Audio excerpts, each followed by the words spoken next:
We're back from our holiday break and it's crunch time. We have our first limited planetary qualifier of the set coming up this weekend here in Denver, and we're here to break down the strategy, our thoughts, how they've developed and changed since pre-release, how we've been practicing, what decks we're really trying to build at these events, and as always, we're going to try our best to have a good time doing it. I'm Jordan from the Colorado Cantina Crew, joined by Kyle and Sharkey. Sharkey, how you doing, bud? I'm hanging in there, man. How you guys doing? Good, you know? Yeah. Holiday season, it's always busy. It's always hectic, always stuff going on. It was like freezing today in Denver. Feels like winter is finally here. And with that comes this season of Secrets of Power competitive play, right, Kyle? Yeah, man. It was 10 degrees when I left the airport this morning out of Colorado. It's definitely getting cold. It's been 2 weeks of travel. You know, it was family last week. And This week I'm back at the seat of the crime from Worlds. I'm in Las Vegas for the AWS reInvent conference, but it's in the same conference room Worlds was in. So that's cool. That's always, I know how to get around. Yeah. You know where all the Starbucks are, you know, the great lunch spots. I will say what you want about Vegas, and people have said it and they continue to. You're never going to have a bad meal in Vegas unless you really go out of your way and make sure you do that. So it's a perk. Vegas this time of year sounds nice too, right? Not as hot as mid-July. So that's great. That's great. So lots to talk about tonight. Like I said, we have our first local planetary qualifier this set. It's limited, which I'm excited about. I know there's some mixed thoughts about who else is excited. Cough, Sharkey. But it's exciting to get your competitive juices flowing again, right? Like we all went to Seattle. We came back feeling a little drained, a little tired, and it is a little bit of a different process to get up to speed on limited in this sense. And also, like, limited, this format is something that it lacks something that all the other formats have that we cover, and that's data that helps with our coverage from our friends over at SWU Base, SWU Competitive Hub, etc. We use that to inform our conversations, to structure some of these debates. And sometimes with limited, you get like a little data. You'll see the top 8 from draft. You'll see some representation stuff, but yeah, screw us. We're the first week, right? So we get none of that. We are the market makers this weekend. I think there's another planetary qualifier in the Midwest. I think our friend Yoda Killer is competing in that as well. So, you know, it's an interesting week to kind of kick things off. Everybody takes their assumptions, their theories, the things they've been doing at local events since pre-release and pre-release included. And now it's time to put into practice. Yeah, we got a little bit out of Seattle, which was nice because they gave us just a taste of some limited play that last day. And you got a feel for what leaders are winning, you know, what leaders are doing well. You know, we did a limited video a couple of weeks ago where we made some predictions based on some of what we saw at the pre-releases. And I think it's holding to kind of what we thought. Maybe we've learned some new things, that sort of thing. But at least locally up north where I live in the Colorado area, we've been firing bigger limited events, you know, like the local game store I usually go to on Sundays. We have a hard time getting 4 or 5 people, at least over the past couple of months. We had 12 for limited the other night. And then up further north than that, we had 15 at another event. So I'm kind of excited. I don't know if it's because we have a limited PQ. People are trying to get practice. People are just excited about the set, but kind of seeing a revival in player numbers at locals has been nice. Well, so did you communicate with these people or did you just ignore them and stuff like that? Yeah. Well, I mean, some of them were people I already knew, right? And so those people were talking. Okay. Yeah. Well, the people that I knew were talking about, PQ prep. Okay. But so that was my question. That was the leading question. Like, is it because of that or they're just for kicks and giggles? Yeah. Well, it's the other people that I'm not sure. Some of the new people, like how did they find out about the game? Where are they coming from? That sort of thing. You know, I kind of got a feel that they were interested in the game. They'd kind of heard about it recently. So, you know, it seems like it's starting to spread a little bit. Yeah. I mean, last week at Collector Mania, which maybe I'll be going to later tonight, we had 18 people. It was crazy in there the other night. They had like a 32-person One Piece event. The One Piece event meets like every other week there, so it's kind of little less consistent as the SWU crowd. They had like their tabletop Warhammer stuff. You could it was so loud that my Apple Watch gave me a decibel warning. Right, like that's how you know that like you're in for a good time. Okay, so with all that being said, right, there is a different approach to being in a competitive limited event than a casual limited event. We've covered that in our videos in the past. The one thing that I'll kind of say as we kick off this conversation is that my opinions have changed like quite a bit since pre-release, since our last video. in our last video, we kind of discussed that we all felt that Leia was at the top. It's funny how our opinions change even further back. If you go back to our like creator kit that FFG sent us, we were all really high on Dedra. Now I don't even really want to play Dedra that much, right? And that's an interesting development there. So I guess let's just start from that perspective. Kyle, what is like the thing that has changed the most for you since we started doing this process, whether it's pre-release or otherwise? Yeah, for me, it's just getting a comfortability with the cards, right? Like we had some cards that are going to be good, removal cards. We had some leaders that we knew were going to be good, but there's fringe cards that you look at, and you go, well, maybe, and then you start to see how effective they are. Like I'll give one example is Retaliate, right? I look at Retaliate and I go, oh, well, this is removal. This is one of the only removal cards that can kill a leader. It's obviously good. It hasn't performed as well as I would hope. It's conditionally good. It's like very good against like a Leia that's buffing out of control, like kind of doing the Snoke thing and getting crazy. Okay, it can remove a huge buffed up unit, right? There are some things that, an upgraded unit, that sort of thing. So there are areas you want it, but you have to remember, you have to get hit in the face first. And, if they've got a runaway Leia going and just smacked you for 7 and then you kill it, I mean, great, you killed it. You spent 5 resources, you took 7, you're probably behind. So it's not as good as I was hoping. It's kind of a pressing case of emergency, less of just an effective anytime removal. So stuff like that, right? I mean, there's other cards that I've found that I'm like, oh, this is much better than I thought it was going to be, or potentially worse, right? So there's an example. Yeah. So I think one of the things to hit on as you're talking about a card like Retaliation is it Retaliate or Retaliation? I think it's Retaliation. Let us know in the comments. Now that's comment fishing. That's how you do it. So the thing is that not only do you have to take damage, you have to sequence your turn in a way that it makes sense for you to play that card after you've been hit, right? So it's like not a card that you want to play when you have a blank base, or excuse me, a blank board. Like it's a lot more conditional, not even just with the nature of the card itself, like the attack saying that you must take damage on base before killing this. I think it's just a tough nut to crack as you compare it to Shatterpoint and Takedown and things we've seen in the past, right, Sharkey? That was going to be my comparison with Shatterpoint, actually, is the comparison to Shatterpoint. At first, it's like, okay, yeah, just defeat a unit, whatever. But in this case, the sequencing is very much different, and also it costs more. So lining up a turn prior to that takes some work because you need to make sure, like you said, the blank board thing can kind of leave you like, well, I can retaliate this turn after getting smacked in the face by this giant thing, and then they just keep rolling with the next thing. So yeah, the sequencing part, I think, has been the biggest learning curve for me for some of these cards as well. Yeah, so I just pulled up the set here. So for instance, let's kind of compare and contrast Retaliation, it's Retaliation, if that's what you were guessing, let us know, with Charged with Murder, right? So Charged with Murder has its own issues where you have to have those cards in your deck, right? Like there's a lot of times where you have a pool and you're playing blue because it makes sense for you to play blue, but you don't have a bunch of blue cards that you want to put in your deck, and all of a sudden you have this card sitting in your hand not being able to be cast appropriately because of the disclose cost.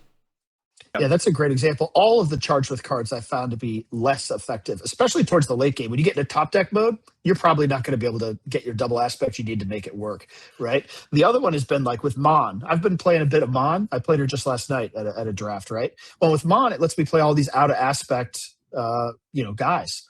Well, I was trying to play the Charged with the green one, Treason. Is that the capture one? Yeah. Right?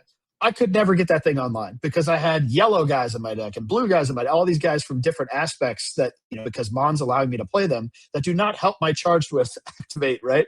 So, lessons learned like that. Yeah, I mean, a Mon blue, I think, is like a Mon with any sort of blue build or red build is like the thing that we should really be talking about here. Obviously, the green stuff is less cool with capture. If you have it, you have it. But like, it might make sense for you you have a pool, right? And let's say you have Mon, you have some officials you want to play. You're like, all right, things are looking good. Got my Outer Rim Constable, the Junior Senator. We got some role players, but I want to play blue because I want to have access to removal. And then you have to ask yourself, do you actually? Is this a real want that I have really here? Gonna help you right now? Is this a thing that's going to work? With that being said, like, I want to pull up this PDF that I'm hoping that it works right here. For whatever reason, it opened up to Firefox, so we'll have to change my my little window capture here. But it's a creator on Reddit. I'm blanking on his name. I'll find it and I'll put it in the show notes as we get going. But he put together a couple different little graphs, I guess, about like different breakdowns. And one that really stood out to me, I mentioned it prior to us getting started here, where the units that do, the amount of damage based removal that we have in the set and what they are. Let's see if my PDF worked. If not, I will have you guys filibuster a little bit for me. Oh, here we go. I got it up. All right, so here's the damage based removal here, and I'll zoom in to make it a little bit bigger. But as we talk about the set overall, it's pretty limited in terms of what those options are, and I'll keep zooming in to continue making it bigger. But you know, at the 1 damage area, we have ISB, we have the incinerator tank, we have this 4-4-5-4 that does damage on defeat, and we have Luthen. At 2, we have a ton of things, right? Ranging from the Death Trooper to a little bit more of an unconventional 2 damage with the Knowledge and Defense. But I think it's really interesting to kind of look at it from this perspective where you see, okay, well, these are the things that I could actually do 2 damage here, right? And we, in the 2 damage line, we also have Luthen and Sly on deploy. Just wanted to zoom in to get them all in frame here. But when you get down to 3, it's basically just, let's call it war, grassroots resistance. And then you have the Creditor's Claim, which is another one of those quasi damage based removals. And then when you get down to 5, it's only charged with treason. And again, we talk about the disclosed cost that you have to pay. And you also talk about the scarcity of it only being 1 card, right? And I think that damage cutoff, especially as you get to that 6 HP threshold, becomes like really, really important in the set based on that damage removal. Well, you also notice there's nothing in 4. So Yep. a good card has been like that green ship, the 4/4 ship that has Restore 2. Yep. That thing is hard to remove. There's no damage-based removal for 4. Even charged with treason. If you go back to because we did that pre-release video, I think I had 2 of them in my deck. If you look, I had to resource it multiple times because I just couldn't pay the costs. Yeah. Right. Yep. Later in the game, right? So trying to remove something that's 4 HP and up can be kind of difficult without like unit interaction or direct removal. I think to the point with your chart there, right? You start to get a little safe once you get past 3. Yeah. And one thing, speaking of safety, that we need to mention is that at 2, you are not safe at all, right? Like at 2, you're in trouble. And I just zoomed out a little bit and I'm going to resize it to make sure you could see it all. But we got Death Trooper, Knowledge and Defense, Contempt for Culture, the Heroic 170 arc, Tempest Assault, the Plot X-Wing, this whatever official this is that does damage, I've read the name, Jabba, Dedra, Luthen, and Sly. If you have a 2 damage, a unit with 2 health left, and you're playing Leia, and you could buff something else, you're buffing the 2 HP right now, right? Like, I just think that there's so many things in this 2 area that could be really sketchy as we talk about it. But I think as you compare it to other sets, the conditional removal really reflects a little bit more how we kind of envision FFG like developing the game a little bit. It makes it harder to do that, and whether that's a good or bad thing is something that we'll figure out after the end of this limited competitive cycle. We've been kind of saying it since JTL that they've been moving towards more unit interaction based. Yeah. Like from control to aggro, all of it is more unit interaction based, and this just kind of exemplifies it, where you can do 2 damage, but you probably also have to hit with something else to make the thing within 2 damage to be, removed. Yeah. So yeah, we're starting to see that more now.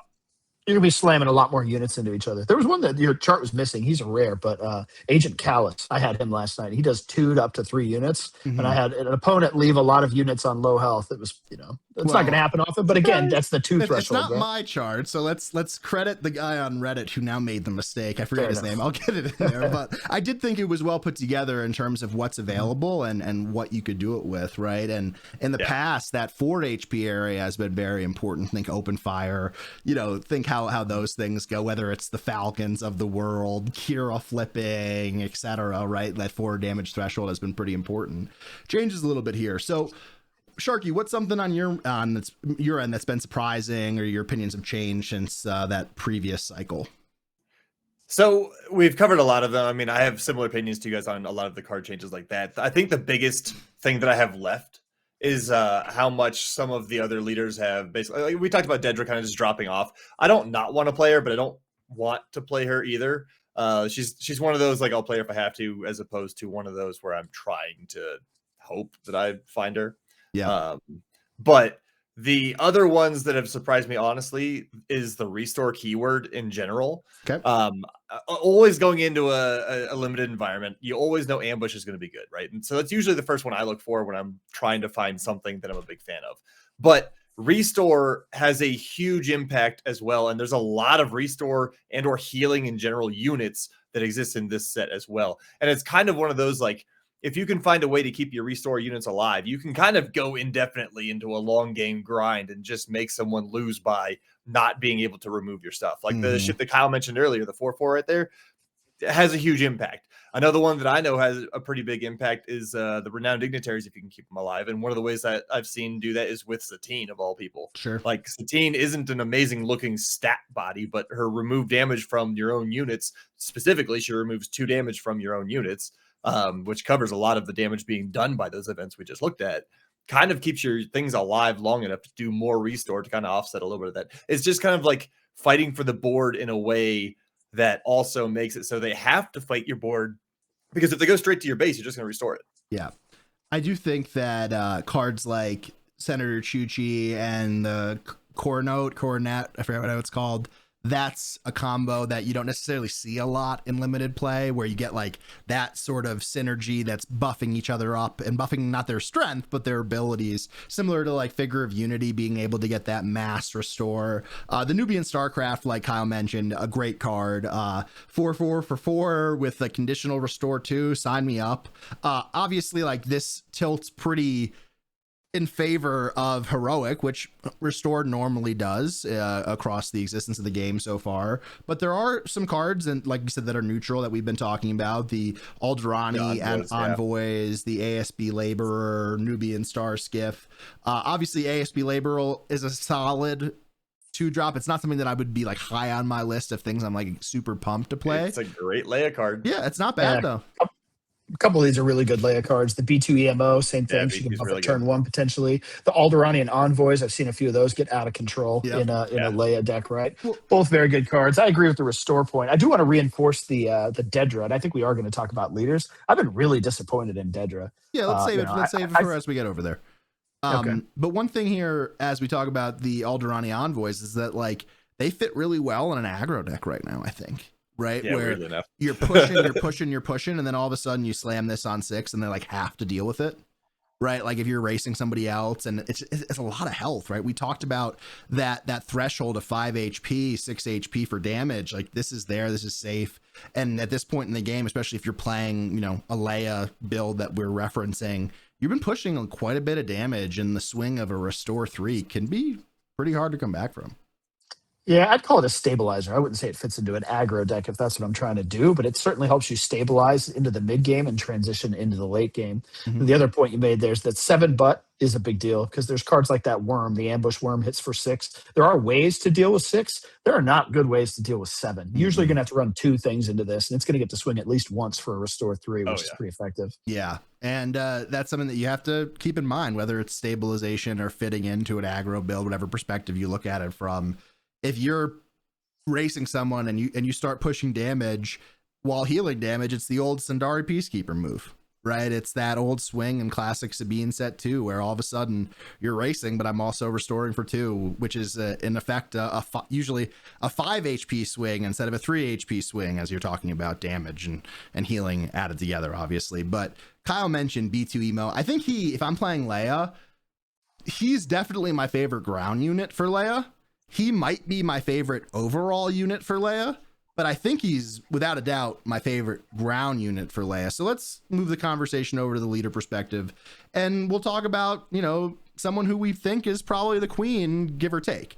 In our pre-show conversation, it seems like I am the lowest on Leia out of the 3 of us. This is the last tier list that we did following pre-release. So We have some disagreements, obviously, as we're, debating and getting everything going. This is our old one. We're going to redo it and update it a little bit tonight. And for me, it's changed quite a bit. Does it make sense for me to start with some of the things I don't like about Leia as compared to other leaders, or how do you guys want to structure Sure, why not? this? You can bring them up. Cool. So I like Leia. I think Leia is a great leader. I would be stoked to get her, right? But in the past couple weeks, there are two leaders that have really stood out to me that I might be more attracted to than Leia in this conversation. One being Jabba and one being Yularen. And I think the reason that I'm drawn to these two leaders, at least to be comparable to Leia, they might be more, is that I feel like they have a little bit more of a structure around them. There's more of a strategy that you could craft as opposed to just play below curve, buff, attack, push, right? And I think there are debates about, like, is that good? Is that bad? Having a more complex plan. Like, for instance, Jabba, one of the things that people might push back against with him is that he's really only great when he's deployed because of that enabling that he allows. And maybe that won't be something that's able to be, held throughout the game. And Yularen, you could argue and say, well, you can't turn his ability on until at least turn 3. And if they control the board in a way that makes sense, then you won't be able to activate his ability, right? And I think those are fair conversations, but I think that most of the Leia builds are basically just piles of good cards, which is fine, right? But I do think as you get deeper into an event, as you get deeper into the rounds in a planetary qualifier, I think this would probably be more of a thing as we get towards sectors and otherwise. But I think every deck's going to be good, and I'm not sure if just a pile of good cards, a good stuff deck, can kind of get you there. I somewhat agree. And I agree when you tilt the conversation towards draft, especially where you can craft those strategies in a way that you have a bit more control over. One of the things that I think, and one of the reasons that Leia is still the best leader to me, is that she can make an okay good stuff deck work really, really well. And it's a lot more consistent to build a deck like that than it is to get the specific tools you need to make Jabba work, or to have the right curve that you need for Yularen to work. Now, since we're on the topic, those two are actually my highest risers from the last time I spoke about it too. So Yularen actually is up there in the same or a similar tier, maybe one lower. I'm not really sure yet, but I think Leia is still the best for me. But Jabba and Yularen are absolutely in the conversation with the right pool. And I think the right pool is a lot more common than I had originally thought it would be for both of them. But I think Leia makes a lot more pools good versus your pool being good can then be enhanced by Yularen and Jabba. Does that make sense? Yeah, I think that's fair. Yeah. I think you made the argument for Leia while saying you were trying to make the argument for the other two, right? That's deck consistency is what I'm looking for. Leia's just always good. And you can always use her ability. It's just always good. Right. Whereas Jabba, I've played Jabba in multiple events now, and I've done well with Jabba. But if I don't have the ambushers or if I don't have the sentinels to set up Jabba, I could just flip him in to do nothing. Right. You have to have the cards. And then Yularen, if you're ahead, if you have the initiative, if you have the units on board, he's great. But we just talked about how it's going to be unit-based combat damage. I swing into your thing, you swing into my thing. We kill each other a lot, which can just turn Yularen off, especially if you know what to do against Yularen. You go, I'm not going to let you have 2 units to hit me with, right? I'm going to make sure I'm trading into your stuff all the time. Whereas Leia, just always useful, right? Well, so I think she brings you deck consistency to whatever pool you have. I'm hesitant to use the word always to describe these things, because I do think that there are going, as we look back at this competitive limited season, I think we're going to see a lot of people reflect and say, I probably shouldn't have played Leia today.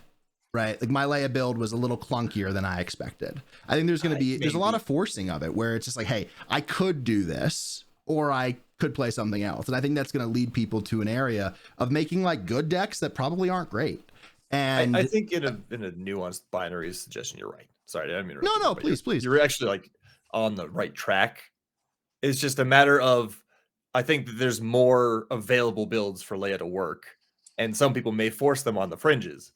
Well, that's a good point. So last night at the draft, I would ask that question to Steve. Steve, I think, was the only person at our table that got Leia in our draft pod. We had 2 pods because we had enough players.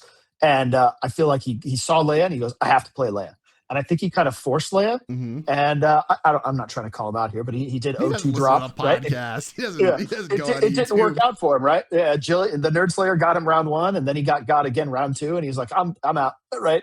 And I asked him that exact question. I was like, do you think you forced Leia? Do you think you could have played something else? If you had chosen a different way to go, right?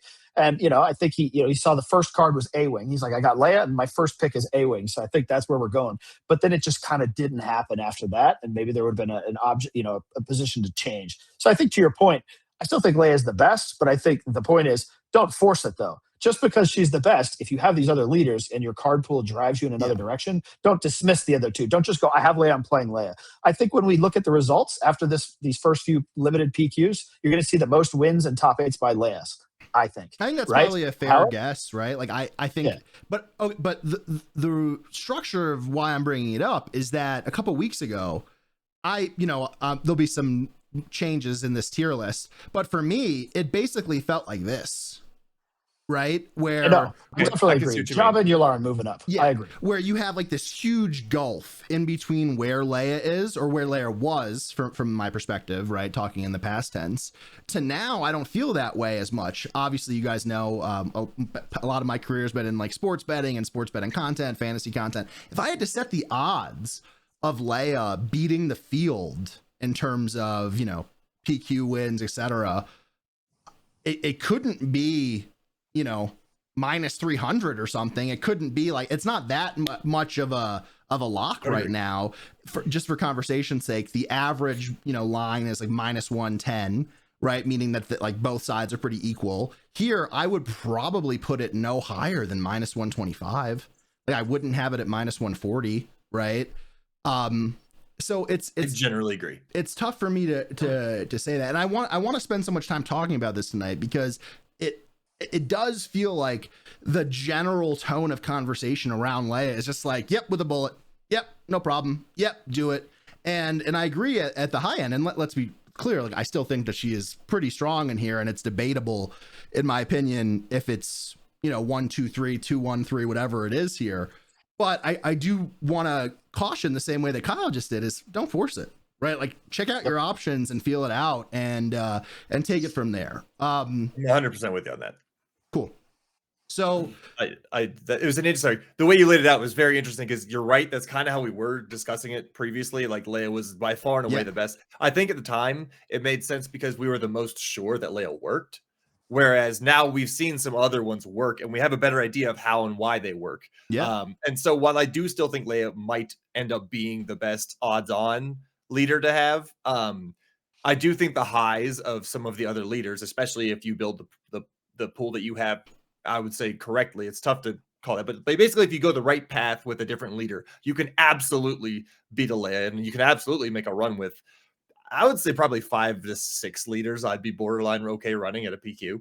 Yeah. But like, I do think that we have, in my experience, the top 3 of these 3 has not really changed for me in the last couple of weeks. I'd go back a month. Got it. Yeah, I'm not as excited about Yularen. I hear the case for Jabba also being up there with Leia. I agree with that. Yularen, I'd probably bump down a tier. Okay, so I guess I'll make the argument for Yularen, right? So I think one of the true things that draw me into Yularen is that they have really good 2-drops, right? You get the Imperial Dark Trooper, like the 3/3. You get the Clan Ordo 3/3. And then as you go up the curve, the good stuff really doesn't stop coming, right? Like you get the Hunting Assassin Droid 3/4 that has conditional raid 2. You have the vanilla 5/4s. You have vanilla 6/5s. You get access to half at least of the good Sentinels in the set with like the Naboo security clearance thing. You get the 5/5 Imperial Sentinel as well, and the neutral Sentinels. On top of that, you have some pretty good removal, right? Like you have access to, let's call it war. You have access to sudden ferocity if you're playing red. You'll always have Ferrix Uprising and then charge with treason if you're doing red. And red is kind of like the common build here. And that's something that we're going to do as we kind of close things up. We're going to go through what we think the best builds are for Leia, Jabba, and some of the other top decks that we've been talking about tonight. Well, maybe what we should do then is we should just put our, hey, these are the 5 or 6 I want to see to play. If I don't get one of these 5 or 6, I'm just going to be sad, right? And so I agree with the top 3 you have there. This is kind of how I'm kind of seeing it. Obviously, it's a little bit of drama thrown in here. I'm being a little bit hyperbolic and dramatic with, the C tier and below. But this is kind of how I see the haves and the have-nots, right? Like, I will play these. I think I would probably have Dedra a little bit lower than Luthen and Sly, but just is generally where I'm feeling. Yeah, I agree with you. I would just call it the everything else. So we're not slamming C and D. We're just calling them the everything else. I want one of these up here. So when we discuss the common deck pairings, right, we'll just discuss the ones of I would want to play these. The everything else is going to be ignored. Yeah, I could see myself like having an okay time with Cassian, but after that, it's pretty sketchy for me. I think of all the everything else's, I'd rather run Satine than anybody else that's in there right now. And that's just because I've done it once and it was way more effective than I expected it to be. Yeah. But I love a big sample size here at the Colorado Cantina Crew. She's also not in my I want to see this category, so I'm not focusing on it, right? Like, but yeah, pretty much everything Dedra and below, I agree. Like, if you're playing them, you have either constructed something you think is going to really work, or you're trying to convince yourself it's really going to work, and you're going to find out by round 3. And I think that there are niche cases where all of them can work. However, the vast majority of the time, you're going to play one of the top. I would probably say even 4 of the top 6. There's 2 of them on the border, and then if you include Dedra, we can include Dedra because I do think she's good in the right hands. But I think she might actually take a little more practice than we have done in Limited because she plays quite a bit differently than she does in Premier. Yeah. And it's hard to gauge the effectiveness sometimes without a bit more reps. If you've done a lot of Sealed and you've done a lot of Dedra Sealed, then you'll probably be good with her. But I think she requires a little bit more practice. I think the issue is, and this goes back to our damage-based removal conversation, is that she is one of the only leaders that's vulnerable at that 5 HP level, right? And that's a good point. That extends also to trading and stuff like that. I think the 5 HP is just a liability. So I've been filibustering about this top tier here. Why doesn't somebody make a claim for Mon, Sly, or Luthen and make a case for why they should be there? I think Luthen to move them up or down to be where they are, to be justified. Yeah, I think Luthen is justified where he is. So my next 2 below Jabba and Leia are Yularen and Luthen, and I have them that way because speaking of the damage-based removal and thresholds we were just talking about, Luthen kind of breaks the rules on those thresholds, either when he's deployed or when he's not. So going back to our units fighting on the board thing, he does a very good job of making units fight on the board. If you happen to get Karis while also having Luthen in your pool, that dude can do an amazing amount of removal with the 2 units that you are going to have to say just crash into their stuff. You can do 4 damage on one and 3 damage on another. That's how you can crash through a 7 hit point thing we were talking about earlier. And that's assuming he's deployed and you have the time to set it up. Like, there's a lot of fun assumptions to go with that. But like, that's an example of some of the value you can get from Luthen. And I think he can make a pool where you have underwhelming units trading upward spiral into a better later game, assuming you also have something to play late game. It doesn't work if all you have is little dudes running into bigger dudes. You also need to be going somewhere with that. But I do think that there is a case to be made for Luthen's ability to be very strong. And I do think his deploy is actually really strong too, especially if you can get an upgrade on him. He's got 7 health. He's got one of those thresholds we were just talking about, right? So when I played him as a draft, I loved flipping him into sudden ferocity. He's a 5/7. If they want to take him off the board, they can. He can then run a spy into something for 4 damage because of his ability. He's a very strong, unassuming kind of ability that breaks the thresholds we were just talking about.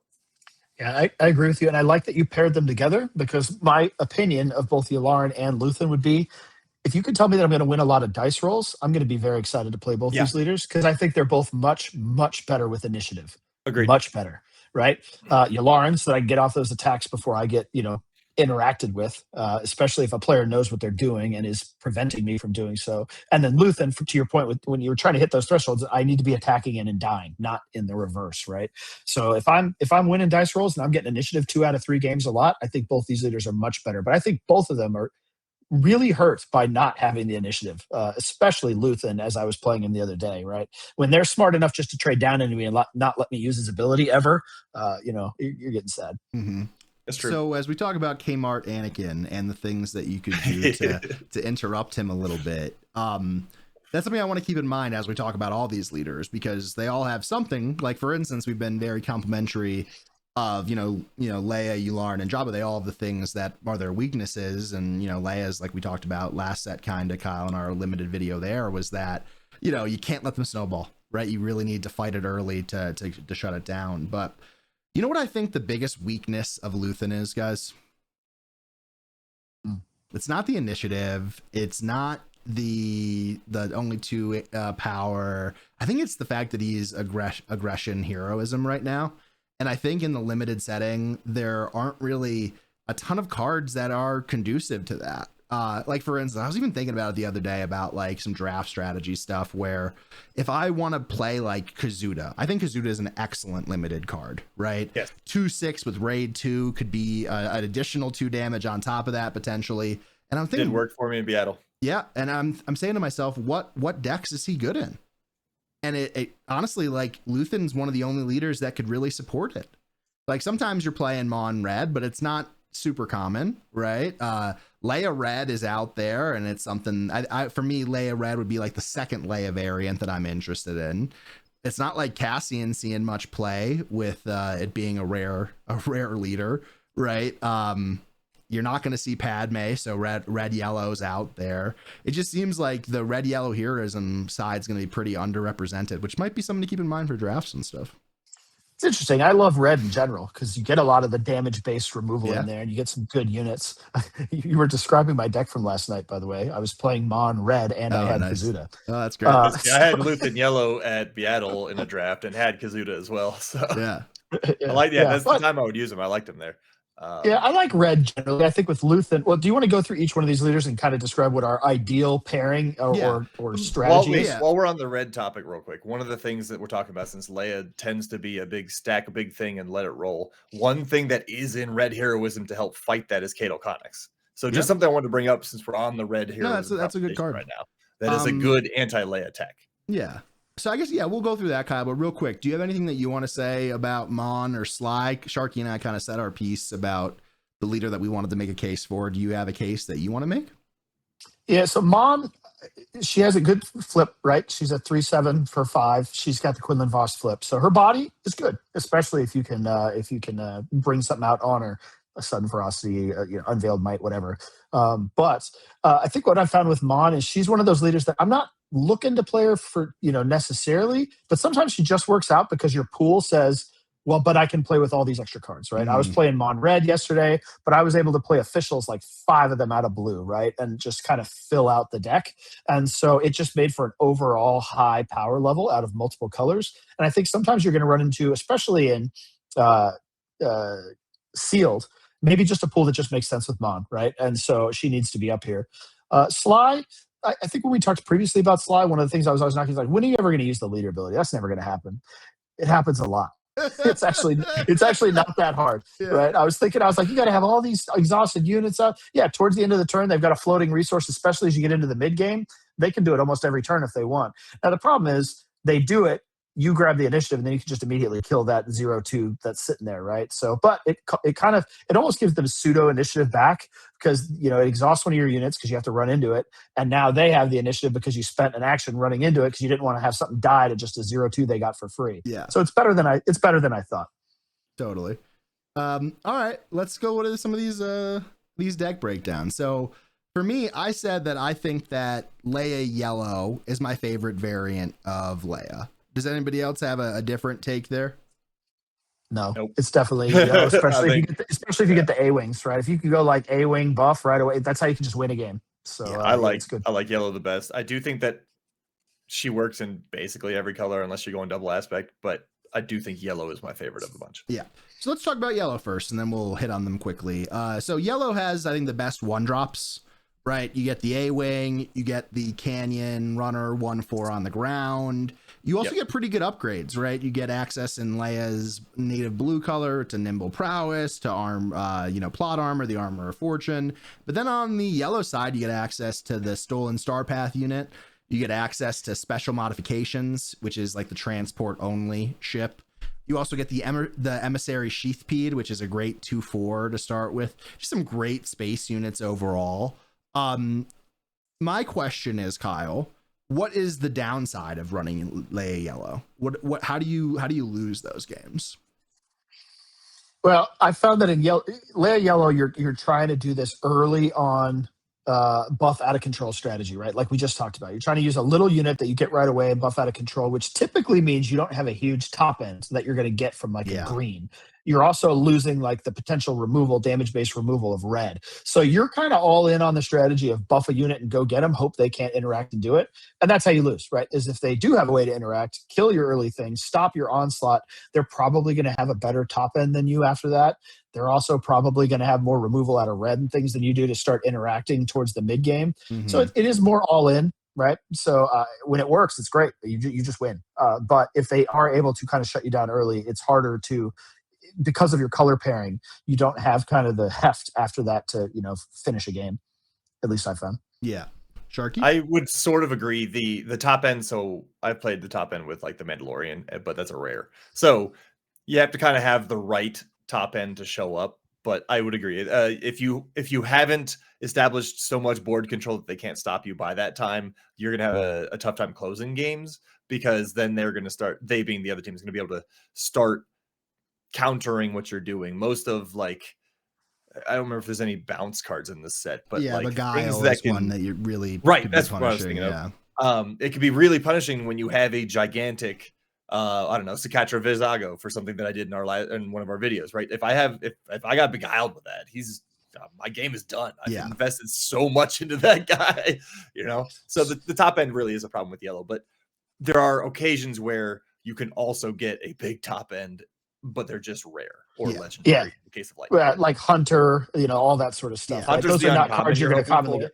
Right. Yeah, it's the cheap ones, or the common, uncommon big things are green, right? And so you're not playing green, so you're not getting that stuff. So you're right. You're hoping for rares. Well, the other rare that I really like in Leia Yellow is Ebonhawk, because that thing gets really, really dumb if you can get an experience token or two on it. So I'm really happy that you brought up the Ebonhawk, because that's one of the cards that fits into this thing. So like obviously Obi-Wan's another bomb here. You get to play something from your other opponent's deck, could be helpful. Hunter, Mandalorian's a little expensive, but has instant impact, obviously really strong.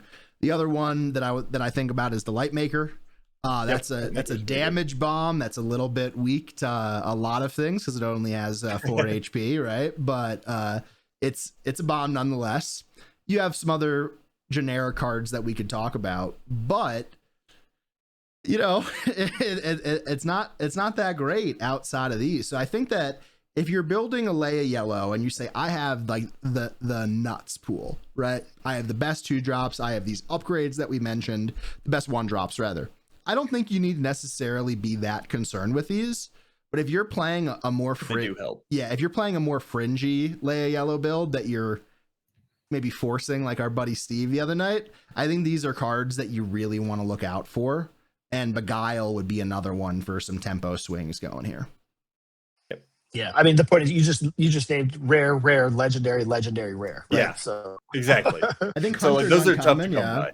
So what else is there here? I mean, obviously in yellow there are some things to talk about. In blue there are a ton of things, like the 7/3 Unbarian tank thing that blanks the first thing of damage. That card's ridiculous. That shouldn't have been printed.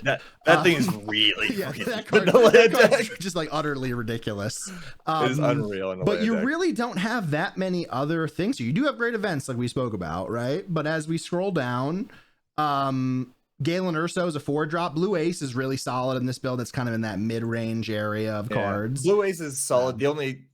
Sometimes with the double aspect ones, you're gonna have trouble triggering Leia. Yeah. So you're really looking for the single aspect bombs, but Blue Ace is one of those that can help clean up things that would normally take out like Lightmaker, for example. Totally. Well, you got Bo-Katan coming up on this list. I've run into her a few times. And that's usually just move on to the next game if that happens. Good game, go next. So what you really need to hope for is that your top end comes from this blue vigilance card, whether it's Bo-Katan, even our girl Synara San, I'd taken that if I was desperate, right? The remote escort Lando, tank. I think, is also another really good one, just because he's a big butt with a single aspect that's not that hard to trigger a bigger make them bigger with Leia. Yeah, and that's something to keep in mind where you do need to make sure that your deck has enough cards to trigger Leia's ability regularly, and you need to structure it from that perspective. Okay, Leia Red real quick. I think has a little bit firmer of a top end.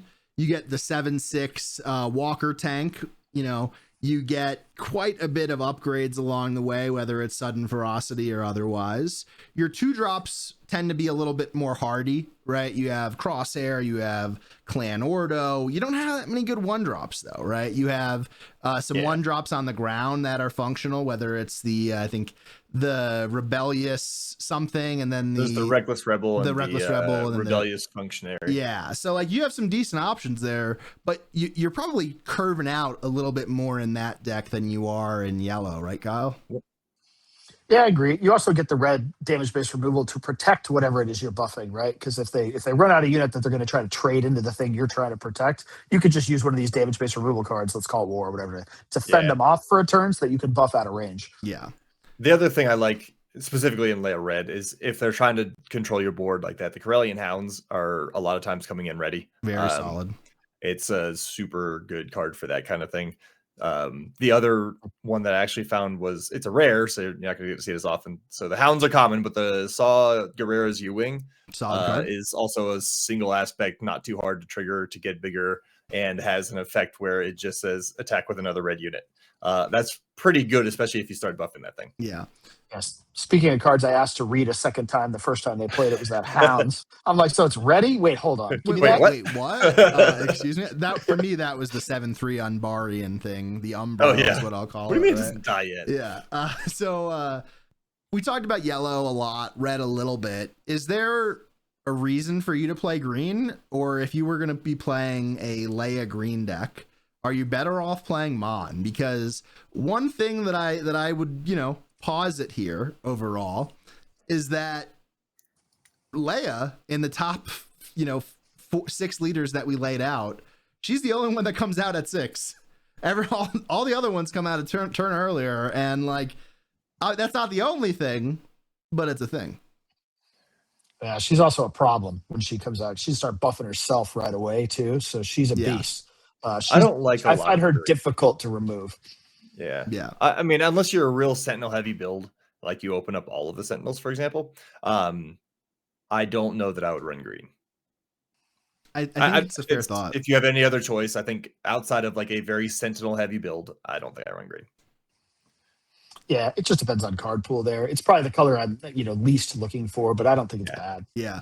I think that if we were ranking the amount of times that you're going to be able to trigger Leia's ability in a given game, that green would be by far the lowest, with yellow by far the highest, and red kind of in that middle ground. It's a good bridge because, moving on to Jabba. Jabba, in my view, there's one color you really want and the other two you're kind of sad. I mean, it can't work, but Jabba green is the obvious Jabba build, right? Yeah, the two things you really want with Jabba are Sentinels and Ambush to trigger his ability, right? And you get a lot of those out of green. And so I find that, if you have a really good Jabba green build, that could be one of the most powerful builds in all of Limited. You can get to your point, Jordan, that, that's where you can push Jabba up to, this might be the best deck beyond Leia. But it has to be green, right? Which means if you're in draft, you're forcing green potentially, which could be a problem. And if you're in sealed, you just have to hope you open the right colors to make that happen. So I agree. This is part of the argument why I was like, well, Jabba, I think he can be very, very good, but he is, in my view, pretty dependent on going green. I mean, you could try to make red or yellow work. I haven't been as successful. Green's the obvious choice. The thing I like about Jabba is that, especially with the green, is that a lot of the cards that I am looking for are uncommon or common. I like the rares. They're all pretty good, but you're not counting on them, if that makes sense. That's not something like, oh, I can't build it without them. It's one of those like, it'd be nice, but a lot of the Sentinels are common. The uncommon that I was just looking at was Dead Ramiro. Very good on the next post flip turn. Yeah. If you happen to open a rare like First Light, also fairly good in a Jabba build, but for the most part, you're looking at commons and uncommons, I think, and those are, for lack of a better term, more common builds that you can pull off. Right, you are, Sharky. The common means they are more common. You heard it here first. More consistency to pull those off. So what I did here really quick was just I sorted on SWDB by Sentinel and Ambush in blue-green villain for this set. It's quite a bit, you know. Yeah, look at that. We got the Corrupt Politician, who's like low-key solid. You know, that's not a bad one drop. The Diplomatic Envoy, not so great in this build, but not terrible. Ambush is fine. It's one of those if you need it, you'll play it. Lobot, pretty solid, very solid. Defense Fleet X-Wing. What's great about this card, and this has really been on the risers for me, is that very few space units are going to deal with that with one shot at that point in the game. Like it's probably going to suck up at least 2 pieces of attack, or it's going to be a removed card, which to me is pretty solid. Outside of that, we have the Ando Commission, who's not bad, 4/3. You know, at 4, you really want to be upwards of that, like, you know, 8 to 9 stat area. So it's a little understated, but overall it's solid. The Rotunda Senate Guards, the Consular's Cruiser, the Cruel Commandos, Dedra, Dogmatic, First Light, Shadow Crawler, Director Krennic, sign me up. Like these cards are all really good. And I've been playing a lot of Jabba this past week or so, and saving my flip into 6 and playing Dogmatic from plot has been awesome, right? All of a sudden you have a Sentinel protecting Jabba. And not only is it a Sentinel protecting Jabba, because you could do that on Resource 5 also, but like we talked about earlier in the podcast tonight, this is very insulated compared to a 5 HP unit. Shout out our friend on Reddit, who we don't know their name.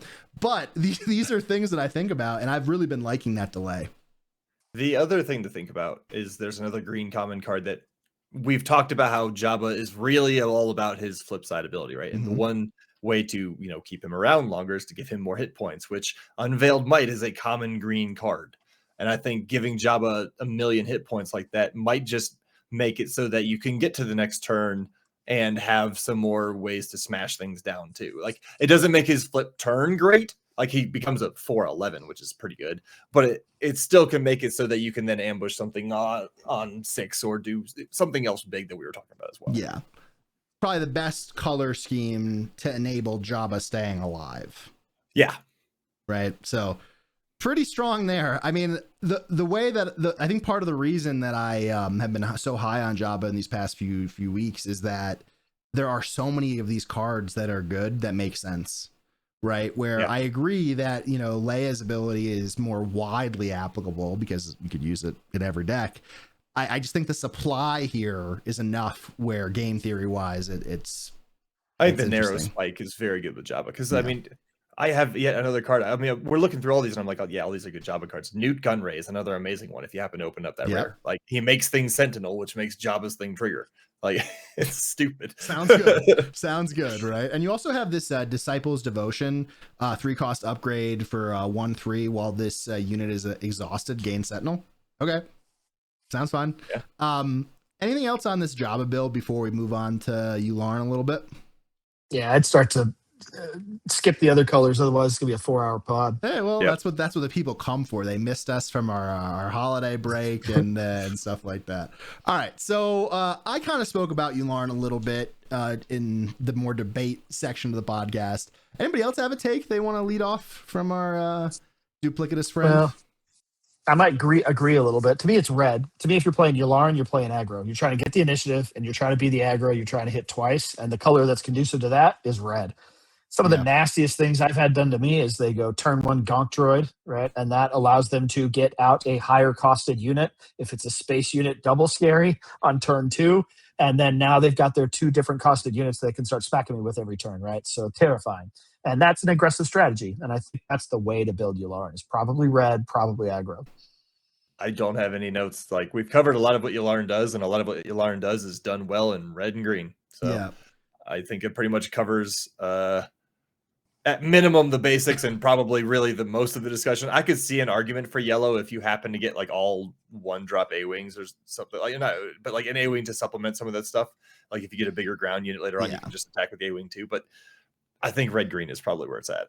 So the one thing that I'll add here is that I think Yularen's ability can also be used in a controlling nature, right? Especially to take out these deployed leaders, whether it's a big Leia or otherwise. If you have a 3 and a 4 out, you can take out Leia, all these different things. So I think that makes it a little bit more flexible there. But overall, I don't think that I would be playing any color besides maybe Yularen Blue. And the reason that I would want to do Yularen Blue is just because some of the top end for blue is just so good that I think that if you could use Yularen's ability to control a little bit in that early game, that you could get to the 7-3 that can't take damage. You could get to the shadowed crawlers. That's obviously the green 6-7 ambush. You would have access to those the dogmatic sentinels as well. So just, you know, that build would give you, similarly to Jabba, access to all the best ambush, all the best sentinel as well, which is attractive to me. I think blue's that's what I was going to say. Ridiculous, but yeah, it's good. Yeah, that's just the crap. I didn't pull Jabba. I guess I have to play Yularen. Sure. Not because I want to. Yeah, but it's still good. Like I do think it's right. I think it's still good in blue. However, it's not your first choice. And the thing about Yularen is that you get access to some really good aggressive cards, sudden ferocity, like we mentioned. I don't think personally that like I've really been considering and researching and just feeling it out how I feel about delaying leader flips in general, but Yularen into Acinta, right, is really nice. All of a sudden, deploy Yularen, play Acinta, attack with everything, claim initiative, do it again, right? So that's interesting to me in a sense, but also I think it's just a little bit more of a straightforward attack. Like you said, you have access to some of the only resource cheating of the set with something like Gonk Droid and a lot of really cool stuff to do. Only downside of Yularen here, I think, is the stat line. 4/6 makes me feel a little bit nervous overall. It is insulated from that 5 HP cutoff that we've been talking about, but you know. See, I was going to say his stat line's actually pretty good for 5 because he hits back for 4. Yeah, and that can be an important threshold as well, given that you're probably fighting on board already with stuff. Stuff's attacking him damage, so they're going to have to trade probably 2 things to kill him. Any other thoughts on Yularen before we head to the dregs of a tier A? The dregs of the second top tier. I can start on Mon if you like. Yeah, let's do it. Well, let's do that, or we'll force Sharkey to talk positively about slime more. The comments usually love that. So I agree. Sharkey has to say slime next. Sharkey, the floor is yours. Kyle and I are just going to mute and it's a great pod, guys. Yeah. Hey. All right, Kyle. Wax poetic on Mon. Yeah. So Mon is kind of easy, actually. For me, whatever color base you're pairing with her is whatever color has the events you want to play, right, out of your pool. So if you have good red events, good blue events, good yellow events, so I don't know if there's enough of those, so you're probably not going yellow, but it's probably going to be red or blue, and it's going to be all on your events because your units, for the most part, don't matter. You can pull them from any color. That's the whole point of her ability, right? And so I've found that all of my Mon builds have been blue or red, and it totally just depends on what events I got to support that. So I think she's pretty simple. Again, you end up playing mod when you look at it and you're like, wow, I have a lot of officials, probably in sealed. And you're like, this just makes the deck work. And I'm not saying it's a bad thing, but it does end up being kind of your pool drives your base pick. Yeah. My experience with Mon has been solid. I do think, though, there are 2 things. One, just like small note, is that I think that Mon, the average deck of a Mon player this set in limited competitive, will be above 30 cards. I think that there's a lot of pressure in these Mon builds to play 35 cards as you have I have so much to do. I have so many things and other colors that allow me to do it. And I think you should just ignore some of that and be a little bit more selective on your pool. I think that with options comes choices, and with choices comes the opportunity to make mistakes. I think I'm a big 30 card guy, maybe 31 at most, but every time that I've played Mon this set so far, I've sat down, I've had to make some pretty tough cuts.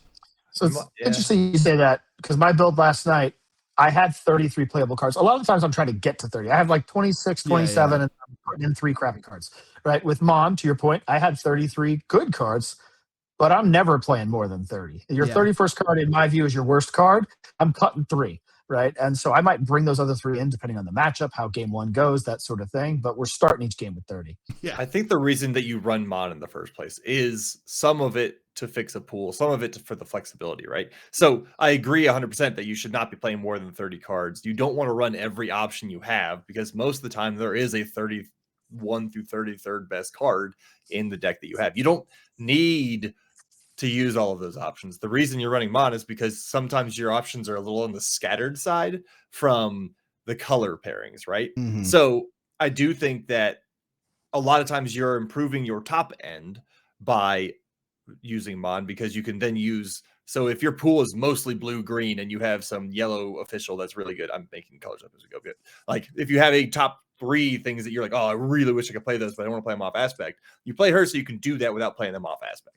You don't want to flood your deck so you see those top end cards better or less. Mm-hmm. You mostly want to make it so that you can improve your deck at the expense of a little bit of an extra power from your leader, who's not bad already, but you're not getting the extra stuff that a lot of the other leaders are giving you. Mm-hmm.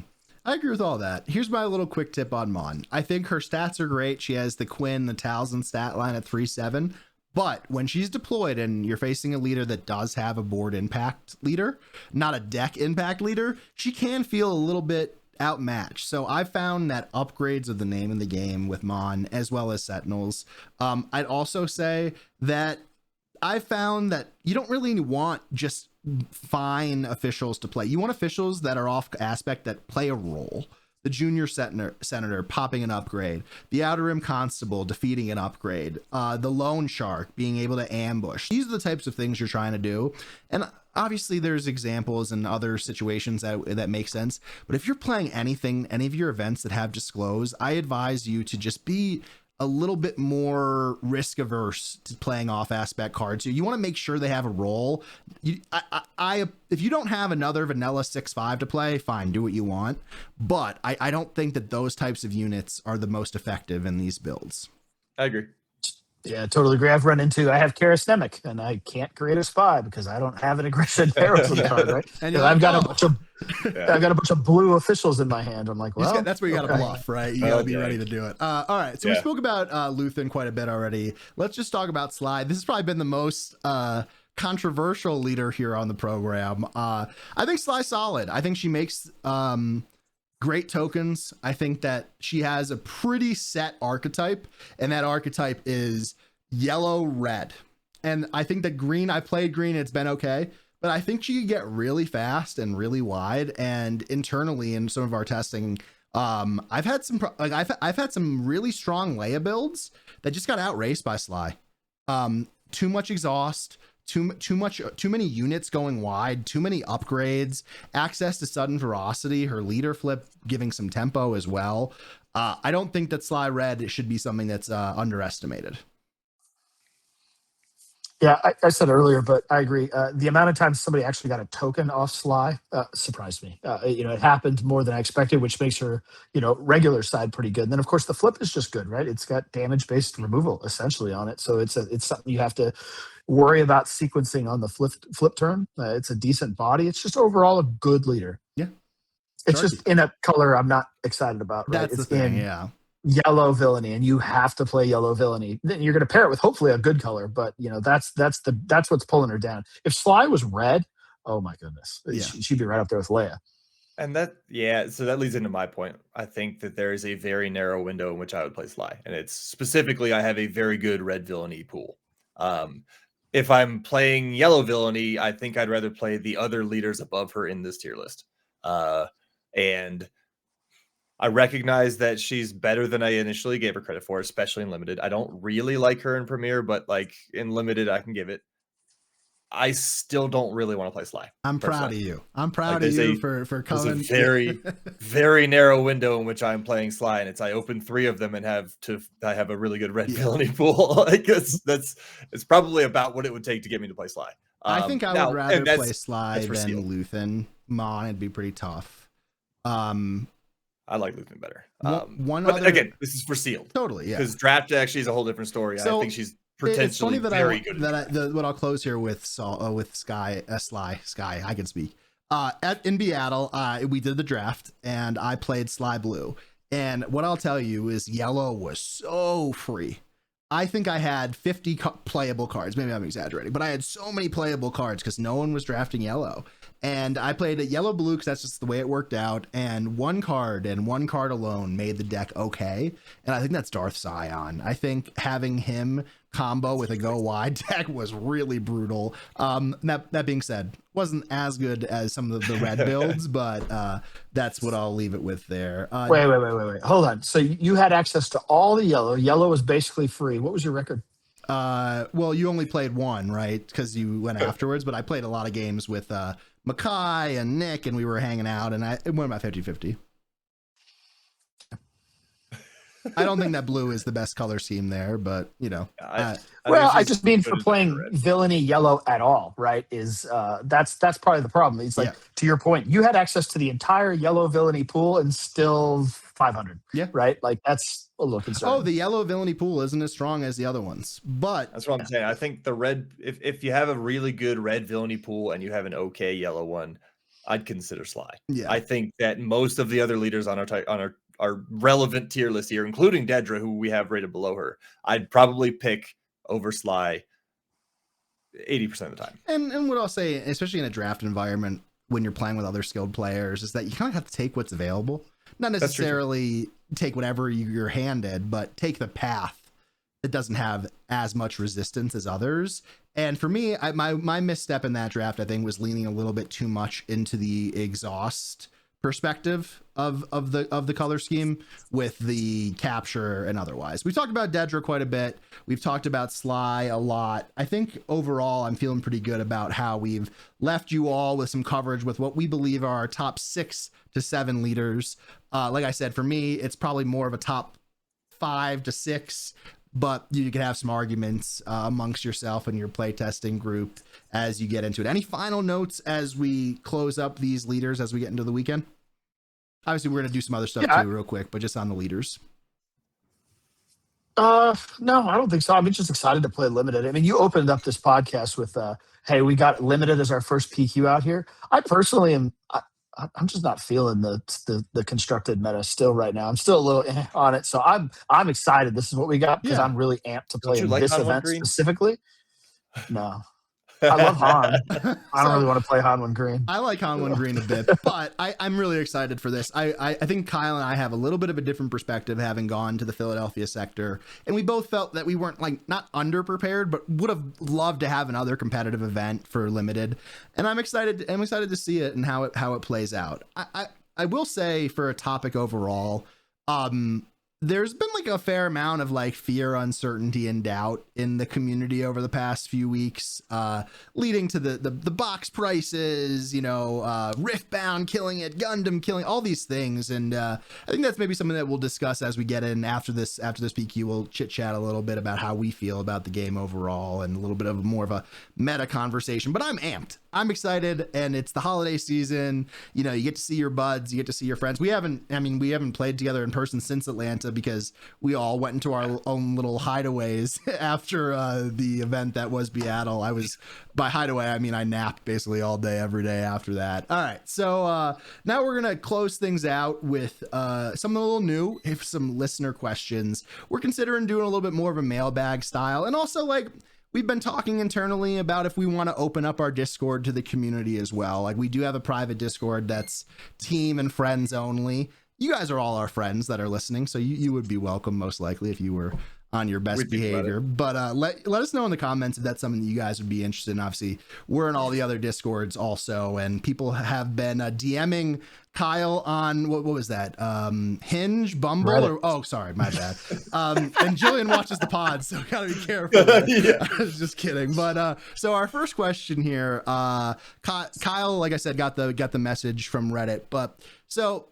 Appreciate that, by the way. So the main question is that last pod we mentioned that we preferred limited events formats. What is it about limited that you really enjoy, Kyle? Well, we just kind of hit it there. And by the way, the listener was Aaron from Europe. Aaron from Europe, which is cool. Across the pond. Aaron. I hope that's still the way you spell Aaron. Anyway. Yes, double A R O. In this case, it's ARRAN, but it's no fine. RR, 2 R's. So Okay. I think we kind of hit on it just there right now. I think I particularly like limited right now because I am. We've seen a lot of the same cards for a long time. I'm sick of resupply. I'm sick of OB. I'm sick of Vader, search the top 10. I'm sick of Luke. I just, some of these leaders that they've been with us for so long, I'm just kind of ready to move on in some ways. And limited forces me to play with new stuff. and new strategies. And that's what I like right now. So I think right now I'm particularly excited about it because it's forcing me to play with new things that I don't have to see these same old cards and these same old strategies again and again and again. And I think, when rotation happens, I'm probably going to see a flip, be a lot more excited about, standard play. But right now, limited just has my appeal because I'm a little sick of the same old when it comes to some of the constructed stuff, which I'm hoping will shake up with the new cards, but you're still going to see resupply. You're still going to see OB. So I will take it on a little bit less right now perspective. And one of the reasons that I like limited is that it's a new challenge. It's something that's different. It breaks up our standard testing and the ways that we grade ourselves in terms of our development and our progress. And on top of that, you could always blame variance. So if it was a bad pool and you lost, it's not your fault, right? So I think that's one of the main things to keep in mind here. If you do well, it's because of player skill. If you do poorly, it's because of variance. And then everybody goes home happy. It's the entire strategy. That's true for constructed too. So yeah. All right. To our next question. This is for Sharkey specifically, but this will probably be for all of us. So before we went to Seattle, we did a pod about like what we bring to the events. We got a lot of compliments on our nice backpack and our tokens from Premier Games.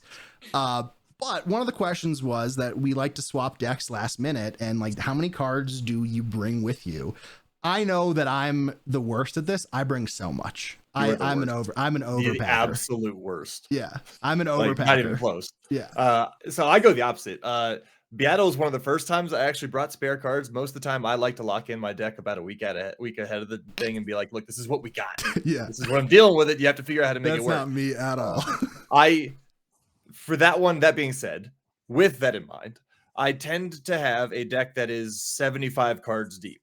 Right. And usually cards numbers, 60 to 75 or whatever numbers you need are situational for the meta. Yeah. So those will swap into the sideboard or the main deck, depending on what's I'm tending to see, expecting to see, trying to battle, etc. But I will usually bring at most those 15 cards with me in various copies. So I have enough.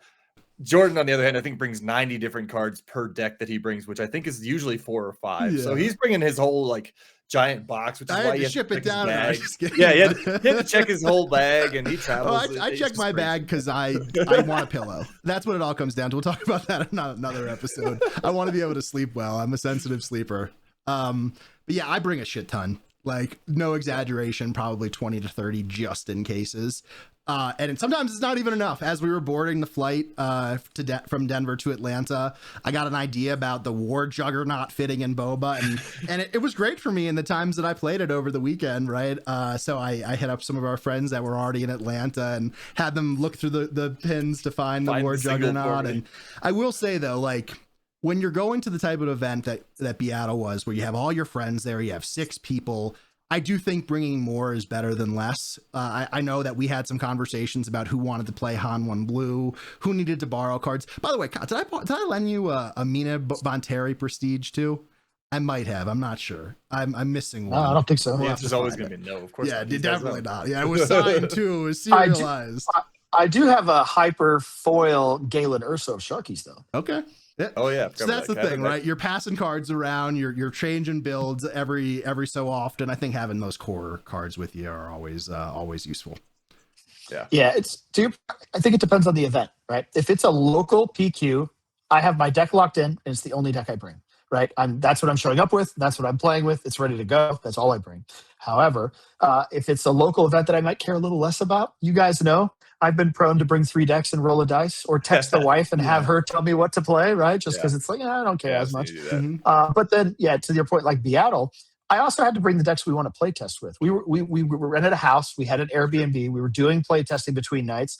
I ended up playing Ray Data Vault on day 2 just because I had it with me. I had never played that deck before. I had no intent in playing it, but I had it with me for play testing. I was like, you know what? This is actually kind of working in play testing. You know what? Screw it. Let's do it. Right. But yeah, to your point, I was more of the Jordan, take out at Seattle. I think I had 7 decks built with me. Yeah. And that's just because I wanted to have everything to play test with you guys. Right. I wanted to make sure, like when the Wookiees, when the warm-up Wookiees made the next day, I had decks to play test with them, and that came in handy. Like we were sitting there building Quins like that were slightly different than ours, right? Like, there was a lot of things that were there. So appreciate the questions. We'll hit on some more as the weeks go on, and let us know if you have questions of your own. You can comment them, hit us up on Reddit, hit Kyle up on what's like an older dating app for like old people? Is it like Plenty of Fish or something like that? Like, Dude, I haven't been single in 25 years. You don't even know about the apps, right? Yeah, he's like, what is this? So what is this? I have no idea. When I was dating, we had rotary telephones. There was no internet. And the funny thing is that he's really not even kidding. So good stuff. Hey, it was great to get a little bit of a holiday break. We're feeling recharged about, everything outside of the current meta and stuff like that. So we playing limited this weekend. Hopefully we'll be back next week to have some good results for you. We took the week off from all of our content last week. Kyle, this week, do we have the return of Midday Matchup? Unfortunately, no, because I will still be in Las Vegas through Friday here at reInvent. So we're going to be taking an extra week off. We will definitely be back next week. So give us some ideas on what decks to play. I got to build some new decks. We'll figure something out.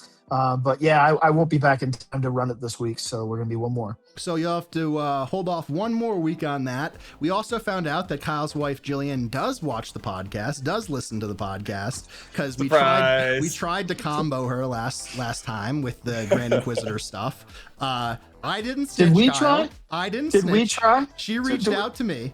She reached out to me and said, "You little effer, I watched the podcast. What's this combo?" So we had a lot of fun there. She said that you were acting real suspect getting stuff ready. So hopefully that you guys don't think that sounds like him. that we're acting sus or suspect as we're known to do. Okay, so for Kyle, for Sharkey, I'm Jordan. We'll catch you next week, hopefully with some more points on the board from this limited planetary qualifier. Until next time, guys, stay tuned, stick with us, and talk to you then. Bye.